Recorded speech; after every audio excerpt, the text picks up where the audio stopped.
बहुत समय पहले इंग्लैंड के घने शेरवुड फॉरेस्ट के पास एक छोटा सा राज्य था। वहां के लोग गरीब थे क्योंकि राजा के लालची अधिकारी उनसे भारी टैक्स वसूलते थे। गांव में भूख, डर और अन्याय फैल चुका था। लेकिन उन्हीं अंधेरों के बीच एक नाम उम्मीद बन के उभरा, रॉबिन हुड। एक ऐसा युवक जो अमीर अत्याचारियों से धन छीनकर गरीबों में बांट देता था।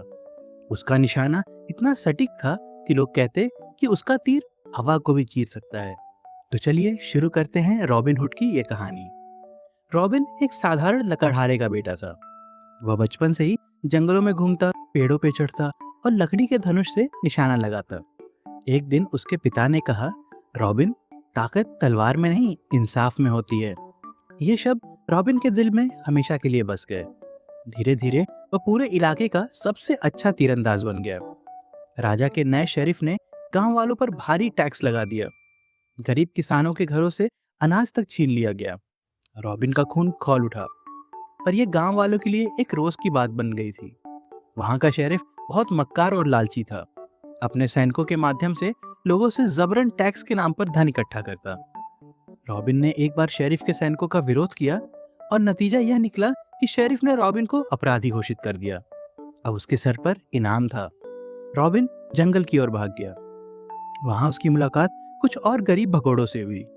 उन्होंने मिलकर एक गुप्त दल बनाया, शेरवुड के रक्षक।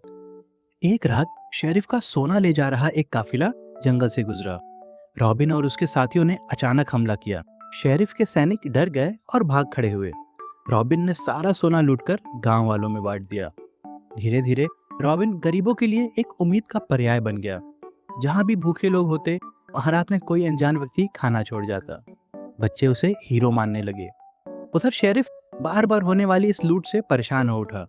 उसने रॉबिन हुड को पकड़ने की एक चाल चली। उसने राज्य की सबसे बड़ी तीरंदाजी प्रतियोगिता रखी। इनाम था सोने का तीर। लेकिन असली मकसद था रॉबिन को पकड़ना। वह जानता था कि रॉबिन हुड से अच्छा तीरंदाज पूरे शेरवुड में नहीं है और खुद को साबित करने के लिए वह आएगा जरूर। उधर रॉबिन ने जब ये खबर सुनी तो वह समझ गया कि ये शेरिफ की चाल है, पर वह साथ ही साथ शेरिफ का घमंड भी तोड़ना चाहता था। रॉबिन भेष बदलकर तीरंदाजी प्रतियोगिता में पहुंचा। सैकड़ों तीरंदाज आए, लेकिन जब अंतिम निशाना लगा, रॉबिन का तीर बीचों बीच जाता था। पूरा मैदान शांत हो गया। शेरिफ चीखा, उसे पकड़ो, वही रॉबिन हुड है। सैनिकों ने हमला कर दिया, लेकिन रॉबिन ने बिजली जैसी तेजी से तीर चलाए। उसके साथी जंगल से निकल आए और पूरा मैदान युद्ध भूमि बन गया। शेरिफ ने शेरवुड के जंगल में हमला कर दिया। सैकड़ों सैनिक पेड़ों के बीच घुस आए, लेकिन जंगल रॉबिन का घर था। उसके लोगों ने पेड़ों, रस्सियों और तीरों से ऐसा हमला किया कि सैनिक डरकर भागने लगे। रॉबिन और उसके साथियों ने उन सैनिकों का पीछा किया। अब तक रॉबिन समझ गया था कि अब शेरिफ के आतंक का अंत करना ही होगा। आखिरकार रॉबिन शेरिफ के किले तक पहुंच गया।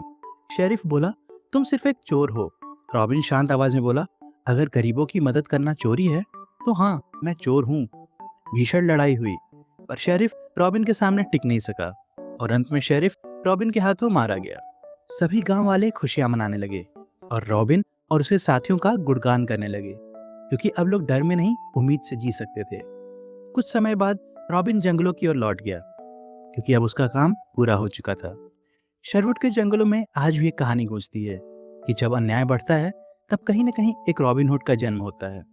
और इस तरह रॉबिन हुड सिर्फ एक कुशल धनुर्धर या जंगल का डाकू नहीं रहा, वह बन गया न्याय, साहस और उम्मीद का प्रतीक। सदियां बीत गईं, लेकिन उसकी कहानी आज भी हमें याद दिलाती है कि सच्चा नायक वह नहीं जो सिर्फ अपने लिए जीता है, बल्कि वह है जो दूसरों के लिए खड़ा होने का साहस रखता है। शेरवुड के जंगलों में उसके पच्चा भले ही अब सुनाई न देते हों, लेकिन उसकी विरासत आज भी लोगों के दिलों में जीवित है। और अंत में आपसे एक सवाल, तो बताइए, आपको क्या लगता है कि अगर आप रॉबिन हुड की जगह होते तो क्या अमीरों से धन लेकर गरीबों की मदद करते, या कानून का पालन करना ही आपके लिए जरूरी होता? अपनी राय कमेंट में जरूर लिखें और यह भी बताएं कि रॉबिन हुड का कौन सा गुण आपको सबसे ज्यादा पसंद आया, उसकी बहादुरी, उसकी न्यायप्रियता, या जरूरतमंदों की मदद करने का उसका जज्बा।